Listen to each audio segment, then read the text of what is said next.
All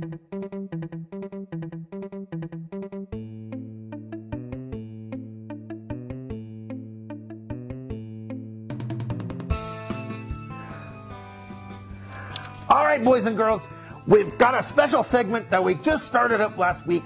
That's right, because the captain has an email address now. Yep, that's right, boys and girls. You can email your question of the week to me at captainclipboard@gmail.com. Yep, that's right.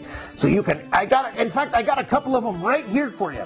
The first one comes from Jathan from Pleasanton, California. That's right, California.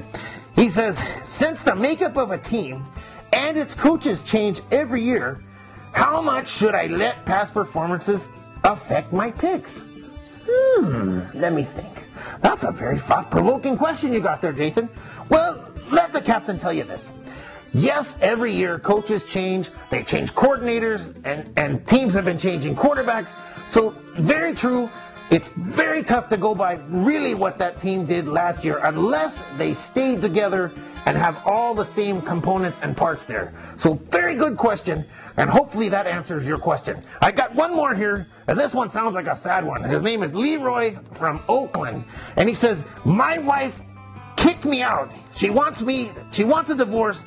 Should I stop?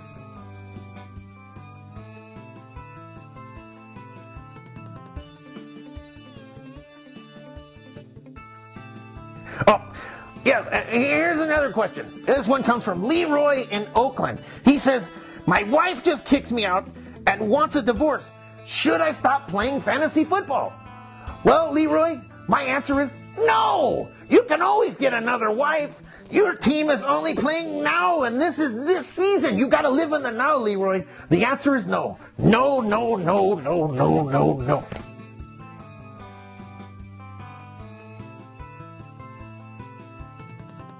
All right, ladies and gentlemen, welcome back to Captain Clipboard. Right now, we've got the late game picks for Week 5. First game up, we've got the 2-1 Atlanta Falcons taking on the 3-1 San Francisco 49ers. Last week, they shut out the St. Louis Rams 35-0 at home, scoring 2 touchdowns on defense and 1 on special teams. The Niners are tough team at home. Singletary has really instilled his toughness, and you can see the trademark that he's leaving behind. This week, too, they finally get their first-round draft pick, Michael Crabtree, finally signs. I'm not sure if he'll even get on the field this week, but it's got to be a little bit of boost to morale, and once he gets caught up with the playbook and everything, they've just picked up another big weapon on the offensive side for them.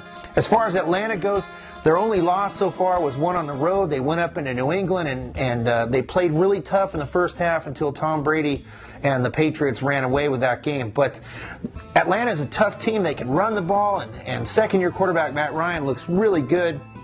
Plenty of weapons on offense, but I agree with some of the guys that I've been hearing and reading about with the 49ers that this is a team that could probably go 10-6, or maybe even 11-5 this year, especially if they win every game at home. So if they take 8 at home and split it on the road, they can easily finish that. And I agree. I think, looking at their schedule, I don't think anybody in their division is going to beat them at home this week or this year, and I don't think anybody from outside of the division is going to come in there and beat the 49ers at home. So my pick this week, that was a mouthful, I'm going to take the San Francisco 49ers at home in the first game of the late games. Next up is the 3-1 New England Patriots taking on the 4-0 Denver Broncos in Mile High. This is going to be a big game. It's going to be a shootout, and it's probably looking like right now possibly a big-time playoff matchup. This is just a preview. Both these teams have solid offenses and solid defenses. Tom Brady is back, and he looked good in his last performance. Wes Welker's back as well from his little knee injury. This is going to be a really, really tough game to pick. I'm going to take Denver. I'm going to pick them and go on a limb here and say, hey, they're going to go 5-0 and beat the Patriots at home. I'm taking Denver.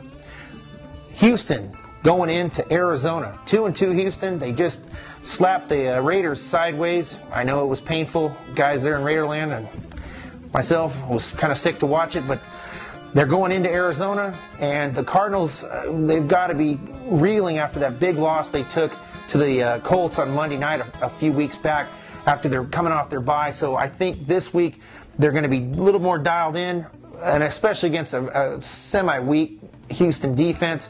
I think there's going to be a lot of throwing the ball around. I think these guys are going to put some points up. Both teams could be a 31-30 type game. I'm going to take the Arizona Cardinals at home. Next up, we've got Jacksonville rolling into Seattle. Jacksonville's 2-2. I was writing these guys off and leaving them for dead. They just looked terrible in the first week of the season, but since then, something has kicked in, and this offense is really moving the ball around. They are scoring points, and the defense is shutting down the run. Seattle right now probably will not have Hasselbeck back this week, so it's going to be another start of Seneca Wallace. Seattle always turns it up a notch when they play at home, but this Jacksonville offense and defense, they're really cranking it up. I know Del Rio is kind of in the last year of his contract, and I'm not sure if he's looking for an extension here or what, but they've got this team really playing well and at a high level right now. I'm going to take Jacksonville on the road. That's going to be my upset pick of the week. Jacksonville beating Seattle up in Seattle. Then we have the Sunday night game. Last year, this was a great matchup. This year, not so great. Indianapolis is 4-0, and they have really done what it's take to win every game they've been in. They've smashed the weak teams, and they've pulled out last-second victories over the tough teams that they've played so far. Tennessee is 0-4.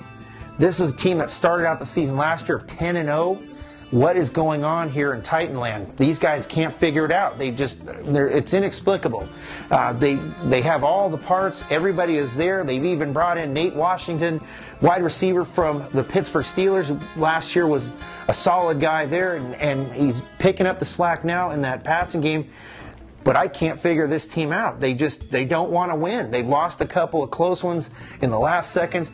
They've got some serious injury problems, though, in their secondary, and that may be a big reason why they're losing, too.